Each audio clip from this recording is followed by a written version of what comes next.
อดีตแอดมินมหาของวงสาวน้อยสัตว์กับเดือกมีแต่พวกผีบ้าเท่านั้นแหละกล่าวหาว่าตู่ไปลักไฟบีม30 ดวงแต่ละดวงมันไงบ่ไงให้ตูนี่วะเอายัดใส่กางเกงในออกไปว่าสั้นกับทักทายสบายดี FC ทุกท่าน FC ทุกคนเนาะมาพบมาพอกับค่อยเจบอลลาวอีกแล้วมีข้อมูลข่าวสารการเคลื่อนไหวความคืบหน้าของอดีตแอดมินมหาแห่งวงสาวน้อยเพชรบ้านแพงหลายคนก็สงสัยเพราะว่าบอสโจมาเปิดประเด็นว่าไฟบีมเสียตั้งว่า30 ดวงผู้ใดเอาไปยังบ่ทันหู้จักแต่ทีแน่ๆเห็นอดีตแอดมินมหาเข้าออกสำนักงานป่านวาเล่นไปตั้ง 2-3 เทื่อไปเฮ็ดหยังโทรหาก็บ่ได้ติดต่อหาก็บ่วาง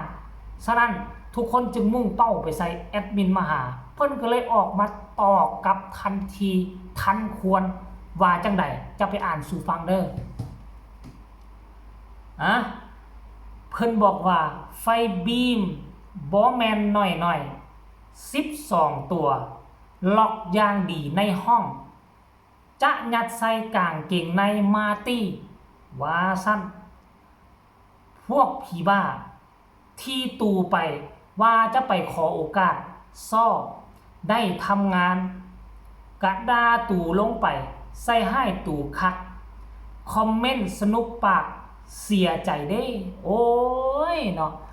คนเสียใจนะบ่แม่นเจ้าดอกเจ้าคือสิบ่ฮู้จักเสียใจหน้าเจ้ามันหนาอยู่แล้วตามที่เบิ่งได้หน้าเจ้าหนาอยู่แล้วพัวเขาประกาศเป้งๆออกทางสื่อสังคมออนไลน์แล้ว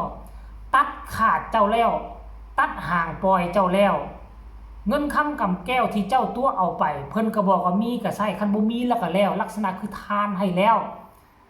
บอกว่าตอนนี้ไปบ่ว่าจะเกิดอีหยังขึ้นคือบ่มีความเกี่ยวข้องหยังกับวงสาวน้อยเพชรบ้านแพงแล้วคือเขาบ่เอาเจ้าแล้ว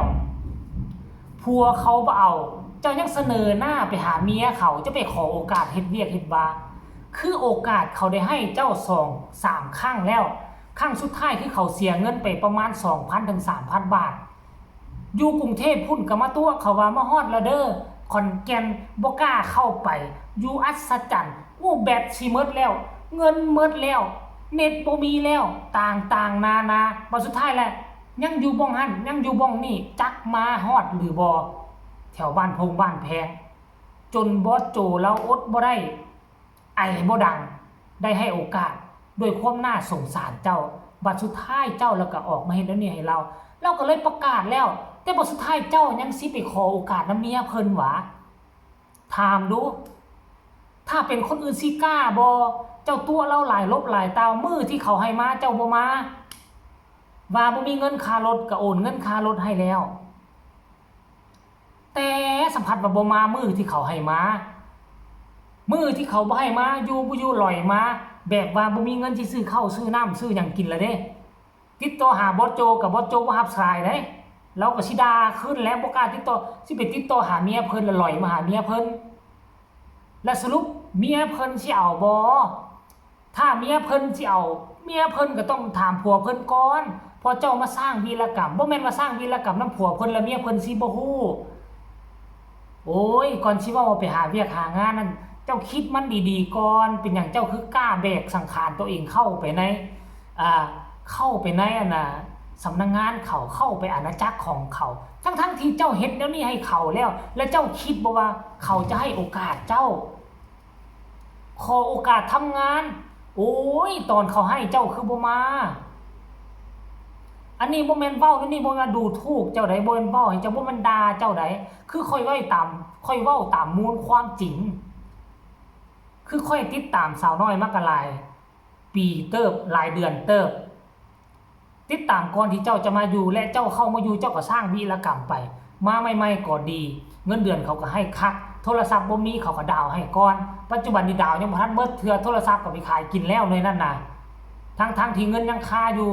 ของบอสโจนี่อยู่เงินโทรศัพท์ก็ยังติด